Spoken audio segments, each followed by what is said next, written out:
දැන් හිතන්න සමහරුන්ට කොන්දේ අමාරුවක් තියෙනවා. කොච්චර ප්‍රතිකාර කරත් මොන්න විදිහට ප්‍රතිකාර කරස්ුව වෙන්නේ නෑ. අපි දන්නේ සංසාරය කාගයාරි කොන්දක් කරලද කොඳට ගහලද පෙරකරපු කර්ම විපාක අපේ පස්සෙන් එනව වෙන්න පුළුව. මොනතරම් ප්‍රතිකාර කරස්ුව නොවෙන එවැනි අසනීපයක්. එතකොට එවැනි කෙනෙක් තමන් ඊට අදාළ පින්කං කරන්න දක්ෂවේ. සමහරලාවට රෝධපුටුවක් නැති එක්තැන් වෙච්ච කෙනෙක් ඉන්න පුළුව. එවැනි කෙනෙකුට රෝධපුටුවක් පරිත්‍යයක් කරන්න. එක්තැන් වෙලා කොන්ද අමාරුව නිසා වේදනා විදින කෙනෙකුට අවශ්‍ය බෙහෙත් හේත් මොනවා හෝ උපකරණයක් ඔබ ඔබේ ධනයෙන් පරිත්‍යයක් කරන්න. ඒ පින සිහි කරන්න මටත් මේ වගේම ලෙඩක් තියනවා මත් මේ විදිහට දුක්විදිනවා මං පෙරකරපු අකුසලයක් නිසා නම් මට මේ රෝග පීඩ ඇති වෙලා තියෙන් මං මේ කරන පිනම බලවත් වෙලා සුවපත් භාවය ලැබේවා කියලා තමන් ඒ පින සිහිකර සතුටුවෙන් අනුමෝදන්ගේ අප ඉතම කාගෙහලි කකුල කමාරුවත් දනිස්ස කමාරුවක් තියෙන මොන තරම් ප්‍රතිකාර කරත් කොච්චර හොඳ දක්ෂ වෛද්‍යවරු ළඟට ගියත් ඒ රෝගේ සුවපත්වෙන්නේ ආයායනවා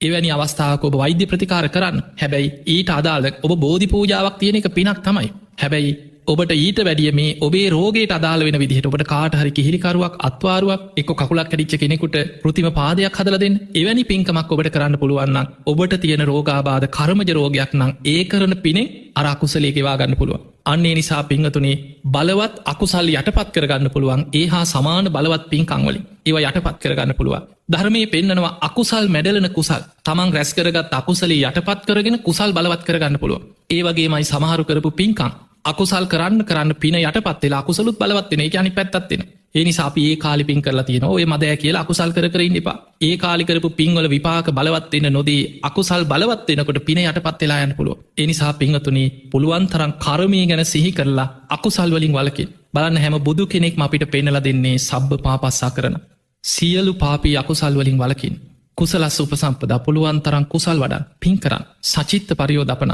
ඔබේ හිත දමනය කරගත් ඒ තම් බුද්ධානු ශාසන මේක තමයි බුදුරජාණන් වහන්සේලා අපට පෙන්නල දෙන අනු ශාසන